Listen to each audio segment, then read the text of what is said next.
comments by several of his ministers after the Brussels attacks. Where are the fucking soldiers? Israeli Prime Minister Benjamin Netanyahu has assured Belgium of his country's support and called for a more coordinated approach in fighting terror.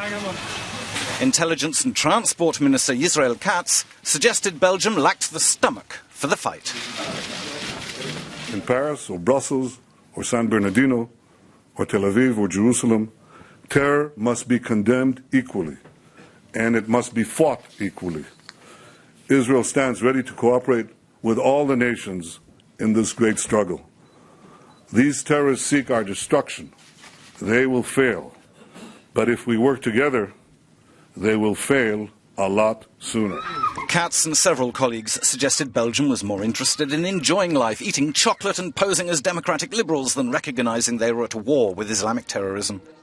Katz's comments were widely criticised, but they came on the heels of French Finance Minister Michel Sapin's remark that Belgium was naive about the spread of radical Islam in the country. Joining me now from Tel Aviv is Yoram Schweitzer. He's a former head of the Israeli military's counter-terrorism section and also an expert at the Israeli Institute for National Security Studies. Thank you very much indeed for joining us.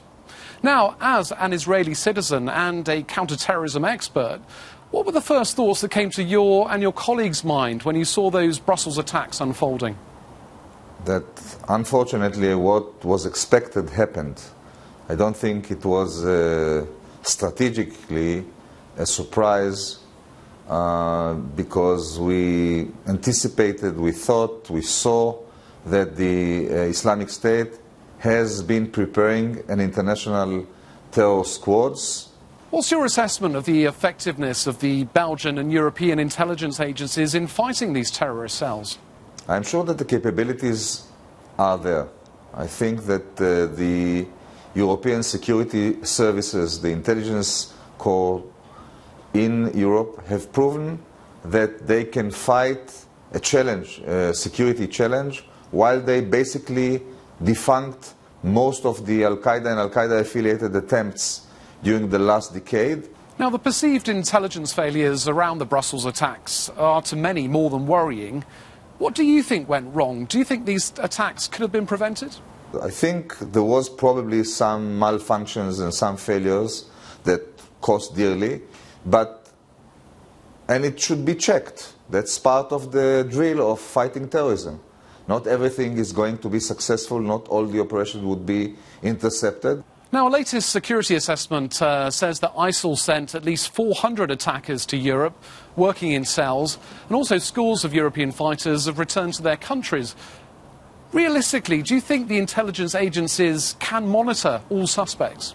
Now, I think that security services, with the backing of the prime ministers, the leadership in those countries, should prepare for it, should allocate resources, should increase immensely the manpower, qualified manpower of the intelligence corps, of the police. At the same time, it seems European countries are now breeding grounds for terrorism. Molenbeek, the district of Brussels, for example, has been dubbed by some as jihadi central. What do you think it actually takes to penetrate these networks? It should be done very carefully, because the heart, the basic part of the basic trick of terrorism is to try to solicit much harsher and indiscriminate response towards population.